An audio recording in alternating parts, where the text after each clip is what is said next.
Consultando a Bíblia, com o pastor Natanael Rinaldi.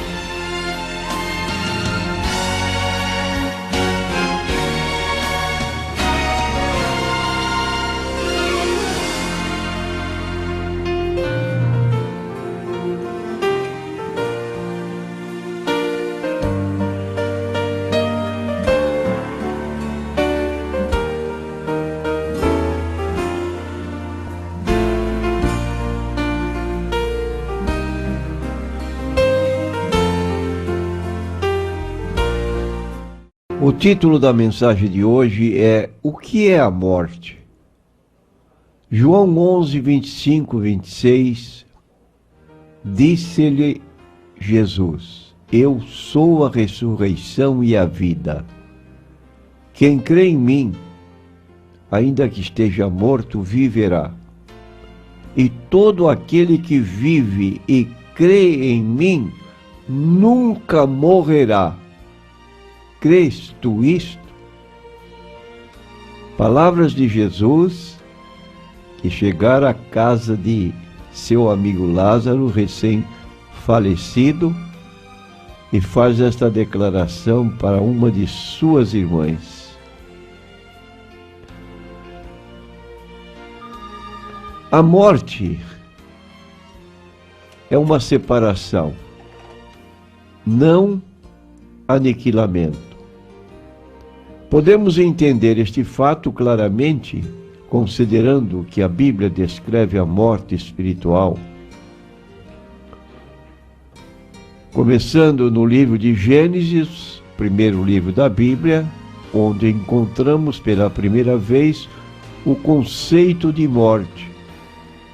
Quando Deus disse a Adão que não comesse da árvore do conhecimento do bem e do mal, ele revelou que a consequência da desobediência seria a morte, no mesmo dia em que ele cometesse o pecado.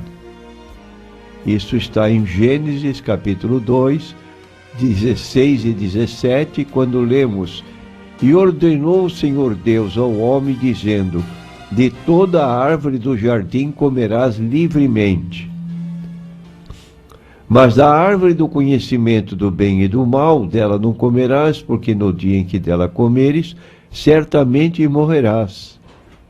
Com certeza, Deus cumpriu sua promessa sobre a consequência do pecado, porque Ele sempre fala a verdade e nunca quebra uma promessa que tenha feito. Por causa do pecado do casal original, Deus expulsou-os do jardim do Éden. É o que nós lemos em Gênesis capítulo 3, versículos 24. O Senhor Deus, pois, o lançou fora do jardim do Éden para lavrar a terra de que fora tomado, e havendo lançado fora o homem, pôs querubins ao oriente do jardim do Éden, e uma espada inflamada que andava ao redor para guardar o caminho da árvore da vida. Mesmo tendo Adão vivido em seu corpo físico por 930 anos, ele e sua esposa morreram no dia do seu pecado, no sentido de que eles foram separados de Deus. É o que nós chamamos a morte espiritual, que é a separação de Deus, embora a pessoa possa estar vivendo fisicamente. O caso de Adão e Eva nos ajuda a entender que é possível estar, repetimos, fisicamente vivo, enquanto morto espiritualmente. A propósito, o apóstolo Paulo escreve na sua carta aos Efésios, no capítulo 2, versículos 1 a 6, ele diz assim: E vos vivificou, estando vós mortos em ofensas e pecados, em que noutro tempo andastes segundo o curso deste mundo, segundo o príncipe das potestades do ar, do espírito que agora opera nos filhos da desobediência, entre os quais todos nós também antes andávamos nos desejos da nossa carne, fazendo a vontade da carne e dos pensamentos, e éramos por natureza filhos da ira, como os outros também. Mas Deus, que é riquíssimo em misericórdia, pelo seu muito amor com que nos amou, estando nós ainda mortos em nossas ofensas, nos vivificou juntamente com Cristo. Pela graça sois salvos, e nos ressuscitou juntamente com Ele, e nos fez assentar nas regiões celestiais em Cristo Jesus. Fabuloso, meu prezado ouvinte, o que nós acabamos de ler. Dentro dos desígnios de Deus, considerando que Ele conhece o passado, presente e futuro ao mesmo tempo, Ele já nos vê que nós um dia recebemos seu Filho como nosso Salvador e Senhor. Ele já nos vê no futuro assentados nas regiões celestiais. É o que nós dizemos, fabuloso. A razão para esta morte espiritual na separação de Deus é sempre a mesma. Separamos-nos de Deus pelo nosso próprio pecado.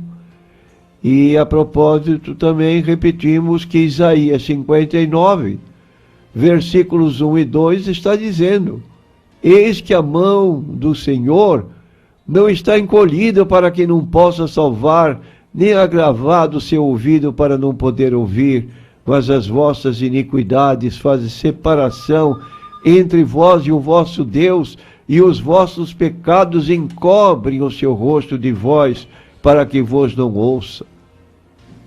É uma situação que às vezes podemos ignorar, mas que a Bíblia fala com muita clareza. Separados de Deus por causa dos nossos pecados. E a morte física também é uma separação. Quando o corpo está separado do espírito, o corpo está morto. É o que nós lemos em Tiago capítulo 2, 26. Porque assim como o corpo sem o espírito está morto, assim também a fé sem as obras é morta. No livro de Eclesiastes, capítulo 12, versículo 7, nos diz que isto é o que acontece no fim da vida física. E o pó, que é o nosso corpo terreno, volte à terra como era, e o espírito volte a Deus que o deu. Quando se dá a morte física de um cristão, seu espírito parte para Deus, onde permanecerá em comunhão com Ele.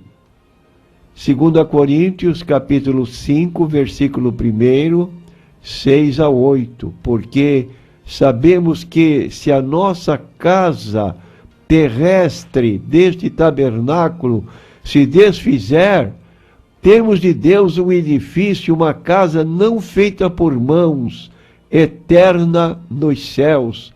Por isso estamos sempre de bom ânimo, sabendo que enquanto estamos no corpo, vivemos ausentes do Senhor, mas temos confiança e desejamos antes deixar este corpo para habitar com o Senhor. Presentes no corpo, como estamos vivendo agora, estamos distantes do Senhor. Ele está no céu, nós estamos na terra. Mas ausentes do corpo, estaremos presentes com o Senhor. É a promessa de Deus para as nossas vidas. Não é qualquer coisa especial para um grupo seleto de pessoas especiais. Porque Jesus, quando esteve aqui na terra, Ele não fez convites especiais para alguém, mas Ele disse: vinde a mim todos os que estáis cansados e oprimidos, e eu vos aliviarei. Tomai sobre vós o meu jugo, aprendei de mim, que sou manso e humilde de coração, e encontrareis descanso para as vossas almas. Meu prezado ouvinte, Será que você está vivendo como pessoa morta diante de Deus, sem relacionamento com Ele? Pessoa física, bastante ânimo, corpo de atleta, só que não pensa em Deus. Está distante dele, isso é morte. Morte espiritual. Reconcilie-se com Deus por meio de Jesus Cristo e passe a gozar a certeza da vida eterna que Cristo oferece a todo aquele que nele crê. Amém.